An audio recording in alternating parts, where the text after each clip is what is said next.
Thank you, Chairman Murkowski, Ranking Member Udall. Admiral Wiyaki, good to see you again. Thanks for coming today. I'd like to start out with Stanley Patrick Weber, a topic of much discussion today. As you well know, Mr. Weber was a former IHS pediatrician who was convicted of sexually abusing children on the Blackfeet Reservation in Montana. Despite numerous reported suspicions of Weber's inappropriate behavior, IHS turned a blind eye and enabled Weber to continue his unspeakable action for years. IHS failed to protect the children they were entrusted to care for. Accountability must be demanded. I applaud President Trump for creating a task force on protecting Native American children in the IHS system with the aim of investigating the systemic and institutional breakdown that enabled Weber to sexually abuse children for decades. I'm also aware the Inspector General at HHS is conducting a review, and an outside independent contractor is looking into it as well. It's good to see action being taken. Admiral Wiyaki, I know Ranking Member Udall asked for an update on the quality assurance review. Could you provide an update on the findings of the Presidential Task Force? Thank you, Senator Daines. The initial review, this group has met one time, and they've had a form and storm meeting. We are fortunate that we do have one of our Indian Health Service clinicians, a pediatrician who has some sexual assault background as a member of this task force. She comes from our Navajo area Shiprock Service Unit, and so she will be in as a subject matter expert supporting this group that has very broad cross-representation, Department of Justice and other stakeholders from the White House, Office of Management and Budget.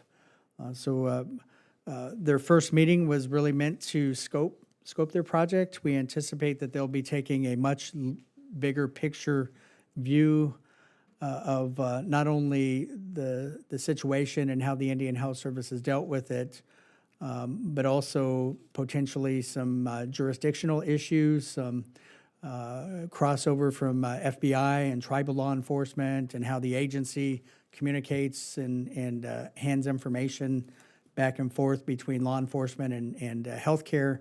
So I anticipate that the White House review is going to be a much more bigger picture view. We don't have a lot of insight into the where they're going to be and when they're going to be, but we do anticipate that their review will be complementary to that of the Office of Inspector Generals and to our own medical quality assurance review.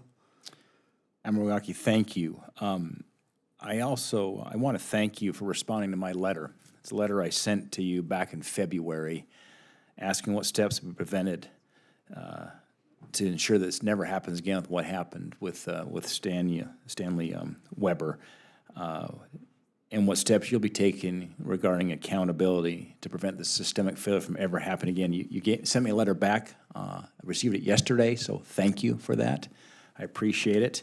I also sent a letter in March to Secretary Azar urging him to take whatever action necessary within his authority to prevent Mr. Weber from receiving his government pension. It's reported to be around $100,000 per year. That is outrageous. I understand Weber was part of the U.S. Public Health Service Commission Corps, which falls under the Surgeon General. With that said, could you provide an update on IHS's and the department's efforts to remove Weber's pension? Thank you, Senator Daines. We have been working closely with the Office of the Assistant Secretary for Health and the Office of the Surgeon General, who have oversight for Commission Corps personnel system. I have personally submitted a letter requesting that Dr. Weber's retirement pay be discontinued, and we are working through with legal counsel whether or not we have the authority to do that. Dialogue continues as we evaluate whether or not we have current authority or if we're going to need to seek legislative support to make those changes. Well, we'll be working on the legislative support as well.